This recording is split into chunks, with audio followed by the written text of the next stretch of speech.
Bonjour, alors dans cette vidéo je vais vous proposer un point sur la situation des marchés et plus particulièrement voir avec vous où en sont les rapports de force et la répartition des flux d'investissement entre les segments value et les segments on va dire glamour, c'est-à-dire les grosses valeurs technologiques du marché américain et par répercussion sur les autres marchés. Alors ce qu'on sait évidemment, ça je vais rien vous apprendre là, c'est qu'on est en situation de bulle financière majeure sur le secteur des techno américaines. On a une hausse parabolique, un vrai cas d'école de hausse parabolique qui se construit à peu près depuis 2011-2012 sur ce secteur des technos. On voit ici la courbe qui monte de plus en plus vite. Bon, le souci, c'est que cette observation, elle ne nous permet pas de dire que la bulle parabolique va casser on va dire dans un mois, ou bien dans 6 mois, ou bien même dans un an. Tout ce qu'on peut dire à la vue de ce graphique, c'est qu'on est à peu près certain que dans moins de 2 ans, il y aura une cassure de tendance et qu'une fois que cette cassure va se produire, ça ne va pas être juste une correction de 20 ou 30%, mais ça va être un retournement baissier vraiment majeur sur le secteur des technos qui sera tout à fait comparable à celui qu'on a observé au début des années 2000. Il y a Lance Roberts qui propose une comparaison donc entre la situation du SP500 et du Nikkei au Japon. Donc c'est un peu la même observation, on est en tendance parabolique, ça va casser assez rapidement. Son graphique aurait été encore meilleur en fait si à la place du SP500 il avait pris le Nasdaq 100 comme je l'ai fait, mais ça ne change pas grand chose aux conclusions qu'on dit. Donc maintenant, pour savoir quand est-ce que ça va se retourner, ce qu'il faut regarder en priorité, c'est l'appétit spéculatif des investisseurs et donc surtout la répartition des flux d'investissement entre tous les segments techno, les glamour stocks et les stratégies value de la cote. Alors les stratégies value, il y en a plusieurs. Il y a les small mid caps value qui sont décotées sur la base de leur ratio financier. On a le segment des valeurs pétrolières, gazières, énergie, lui aussi qui a très largement sous-performé la cote, on verra les graphiques un petit peu plus loin dans la vidéo, depuis une dizaine d'années, et aussi les pays émergents qui peuvent être considérés comme un investissement value aujourd'hui parce que les ratios de valorisation des pays émergents sont en moyenne très largement moins chers que les ratios des marchés américains et encore plus des grosses valeurs techno américaines. Donc c'est aux répartitions de flux entre ces différents segments de marché qu'il faut s'intéresser. Alors il y a Charles qui m'a envoyé un graphique il y a quelques jours où il avait tout à fait raison. Donc il me faisait observer, tiens, les flux d'investissement sur le segment des small caps value en ce moment sont en train de quitter le marché, de quitter ce segment de marché pour revenir en force sur les grosses valeurs techno. C'est vraiment ce qu'on observe effectivement à peu près depuis le mois de juin 2021, alors que la tendance semblait s'inverser entre octobre 2020 et juin 2021. Donc on va regarder d'un peu plus près les différents indicateurs. Alors, il y a 2 indicateurs périphériques qui indiquent quand même un reflux de l'aversion au risque et une baisse de l'appétit de spéculation des investisseurs. C'est d'abord le marché obligataire. Alors vous voyez ici le graphique qui donne un ratio entre un fonds d'obligations à haut risque, donc c'est un fonds Barclays High Yield Bond, et donc les bons du Trésor à 20 ans. C'est en train de se retourner à la baisse, ça veut dire que les investisseurs sortent du fonds à haut rendement, high yield, et reviennent sur les bons du Trésor américain.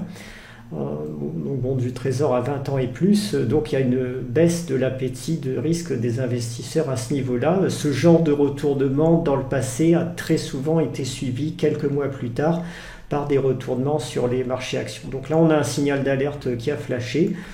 On n'en voit pas encore les conséquences. Deuxième signal de reflux, d'aversion au risque et de reflux des liquidités sur le marché, c'est la baisse de l'euro. On a une figure de sommet qui s'est construite sur l'euro au premier semestre 2021. Depuis, on est plutôt en tendance baissière sur l'euro, donc ça Là aussi, ça indiquerait un retournement à venir du marché, parce que je rappelle que lorsqu'on a beaucoup de liquidités et beaucoup d'appétit de spéculation sur le marché, les investisseurs, ils ont tendance à vendre leurs actifs en dollars US, pour acheter toutes sortes d'actifs autres sur le marché, et mécaniquement, ça fait baisser le dollar. Inversement, lorsqu'ils commencent à prendre peur, ils vendent ces actifs pour obtenir des dollars US, et le dollar US remonte à ce moment-là. C'est pour ça que je recommande toujours en situation de marché baissier d'utiliser le dollar US comme support principal de placement de trésorerie.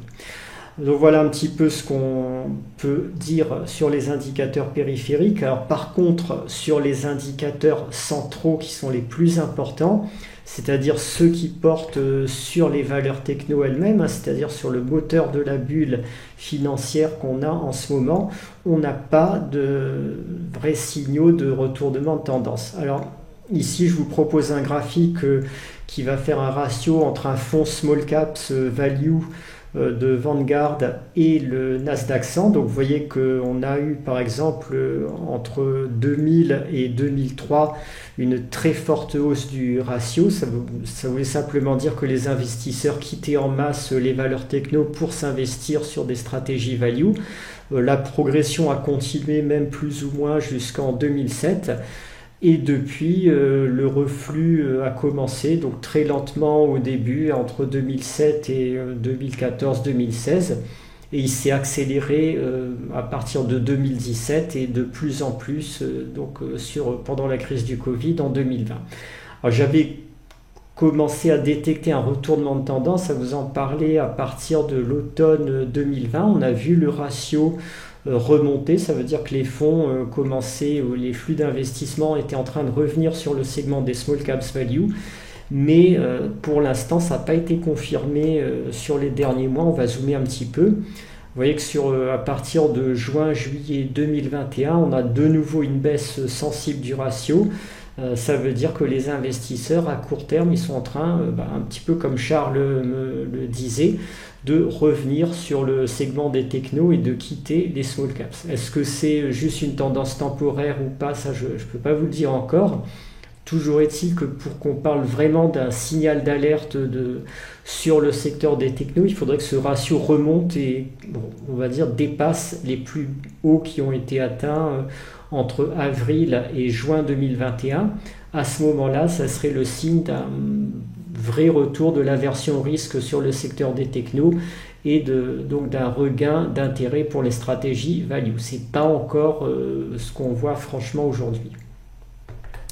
Un deuxième indicateur important d'appétit pour le risque, c'est les crypto-monnaies. Là aussi, on a une bulle spéculative majeure qui s'est construite entre 2019 et l'automne ou l'été 2020.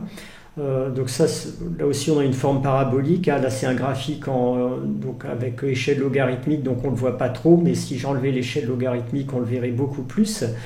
On a une première cassure de tendance parabolique entre mai-juin et juillet-août 2021. Depuis, ça repart à la hausse.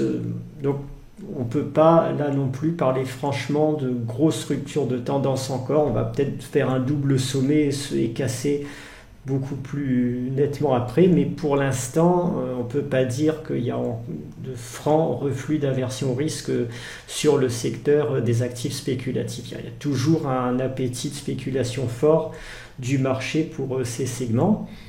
Si on fait les ratios, maintenant je vous parlais des pays émergents et des valeurs du secteur énergie, pétrole, gaz. Donc sur le long terme, vous voyez que les tendances de fond continuent. Si on fait un ratio entre valeurs technologiques, donc Nasdaq 100 et pays émergents, vous voyez qu'on a marqué un nouveau plus bas sur le ratio au milieu de l'année 2021. Donc on est toujours dans une tendance baissière. La stratégie value qui consiste à aller sur les pays émergents n'a pas encore le vent en poupe pour le moment. On est sur un bas de cycle majeur sans doute. Après, quand le cycle va se retourner, on aura une dizaine d'années extrêmement favorables, extrêmement prometteuses pour le secteur des pays émergents, mais c'est pas encore tout à fait le cas.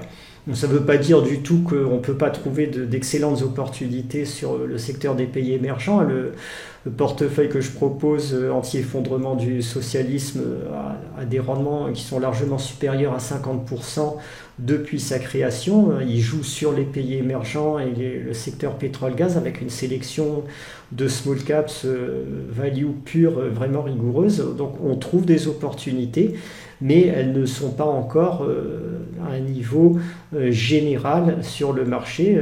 Ça veut dire que les performances vont encore sans doute nettement augmenter sur le long terme, sur les 10 ans qui viennent. C'est pareil pour le secteur des valeurs pétrolières. Vous voyez qu'on sous-performe toujours pour le moment les valeurs techno, même si ici on a une petite amorce de retournement qui commence à se manifester. Si je zoome un peu, vous voyez qu'on a une grosse baisse pendant la crise du Covid et que depuis on semble construire un bottom. On a 2 points bas ici, mais là aussi vous voyez que depuis juillet le ratio rebaisse et c'est signe que les investisseurs ont encore de l'appétit spéculatif pour les valeurs techno en ce moment. Donc qu'est-ce qu'il faut faire dans ce contexte? Alors moi je ne conseille pas du tout de faire du trend following sur les grosses techno US parce que le souci c'est que c'est le segment de marché qui risque de casser en premier quand les indices vont se retourner à la baisse. Et à moins que vous soyez vraiment un professionnel du suivi de tendance à court terme, vous risquez d'être pris de court lorsque cette baisse va se produire. Inversement, si on compare si on regarde ce qui s'est passé en 2000, vous allez voir que par exemple le secteur des valeurs techno, le Nasdaq 100 s'est retourné avant les autres segments de la cote. Alors pour vous montrer ça plus en détail, je vais revenir à mon graphique qui fait le ratio entre le fonds Small Caps Value de Vanguard et le Nasdaq 100. Donc le ratio a marqué un point bas ici en mars 2000 à peu près. Et vous voyez que le SP500, lui, il a commencé à se retourner franchement entre août et octobre 2000, donc à peu près 5-6 mois plus tard. Donc ça, c'est intéressant parce que quand on va voir de nouveau ce ratio se retourner, ça pourrait vouloir dire qu'on aura un petit peu de temps pour la suite, pour sortir de positions de marché qui ne seraient pas investies sur les technos. Donc ce que je vous propose en ce moment, c'est tout simplement dans les derniers moments de ce marché haussier, de privilégier le segment des mid-caps value, c'est-à-dire des valeurs qui vont capitaliser, par exemple sur le marché français, entre 400 millions d'euros et 2-3 milliards d'euros. Elles sont suffisamment petites pour qu'on puisse encore trouver des anomalies de valorisation qui peuvent être intéressantes à exploiter et en même temps, elles offrent assez de liquidité, au moins pour un investisseur particulier, pour pouvoir sortir rapidement du marché lorsqu'on verra un signal d'alarme franc se produire sur le segment des valeurs techno américaines. Je vous donne un exemple parmi d'autres que je connais, que je propose. Donc il y a la société Bassac, qui est une société de promotion immobilière en France. Alors elle n'est pas spécialement bon marché, elle a un ratio capitalisation sur capitaux propres autour de 2 fois. Mais en même temps, sur la base de ces ratios de flux, elle est très largement moins chère que les grosses valeurs de croissance du marché actuel. Elle a un ratio valeur d'entreprise sur EBITDA 7,5 ou 8 et elle capitalise à peu près 1,2 fois son chiffre d'affaires. Donc pour une valeur de croissance avec une forte tendance haussière graphique, on va dire que ce sont des ratios qui restent attractifs. Donc voilà, en ce moment, à mon avis, il faut aller sur le segment des mid-caps de croissance, c'est-à-dire chercher des mid-caps qui ont une croissance de leur chiffre d'affaires sur les dernières années de l'ordre de 10% ou de plus de 10%, et qui ont en même temps des ratios de valorisation raisonnables et une grosse tendance graphique haussière pour faire à ce moment-là un trend following intelligent sur ce segment de marché. Voilà pour ce point que je voulais vous proposer sur les marchés. Donc en résumé, surveillez attentivement le comportement des valeurs techno, les moindres signes de faiblesse qui pourraient arriver sur ce secteur, parce que lorsque la bulle va éclater, logiquement, ça sera le premier qui sera impacté. Donc ce secteur des valeurs techno et les ratios qui qu'on peut trouver entre les stratégies, entre les fonds de small caps ou de mid caps value et les valeurs techno américaines. Là aussi, s'il y a des signes de faiblesse, sont ces ratios qui devraient en tout cas se retourner en premier.